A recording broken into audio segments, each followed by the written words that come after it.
Hello, welcome back to Making Sense of It All. This week has been a big week. We've had Super Saturday in this country where hairdressers and bars and restaurants, even places of worship for small congregations, opened again for the first time. If you're out and about, you will notice things are different. People feel different. People are walking around different. People feel like their lives are coming back, and it's great. It's awesome. People are seeing more of their friends and family again. People are starting to reconnect and reunite.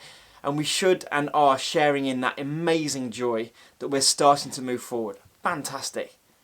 But I think the one thing that's really struck me as I've been walking around and seeing is all the signs in the window that say welcome back. Because of course they're welcoming back their friends, their loyal customers. As our churches are welcoming back those people we see in our parishes every week. And that is awesome. But I wonder, maybe as a church, whether or not welcome back is actually the right message. Maybe the message should be welcome in. Maybe now is the time not to necessarily just be thinking about bringing back everyone who was there in the first place, but about who might need us now more than ever. Who could we welcome in? Jesus has never called us to be a church that looks inwards and just looks after itself. The early disciples in the scriptures are always going out. That's what Jesus did. He commissioned them, go out and make disciples. They're going to people where they're at, and they're serving and loving people in their time of need.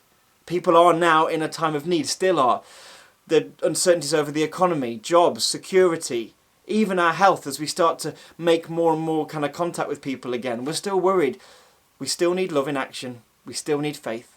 And we still need a church who's not going to now turn back in on itself and just welcome back everyone who was there in the first place, but a church who's going to be brave enough to go out there and show people what we are all about, what our faith's all about, what our God is all about. And that's where you come in.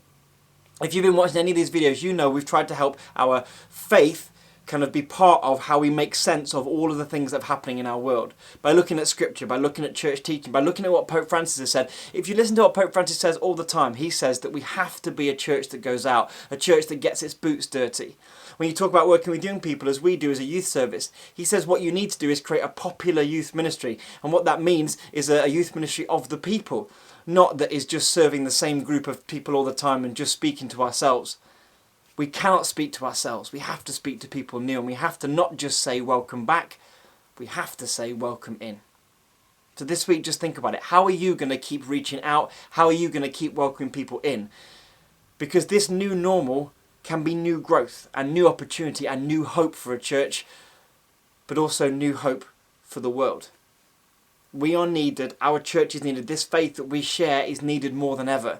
And it's our job not to get content with just welcoming people back, but to remember we've got to continue to welcome people in.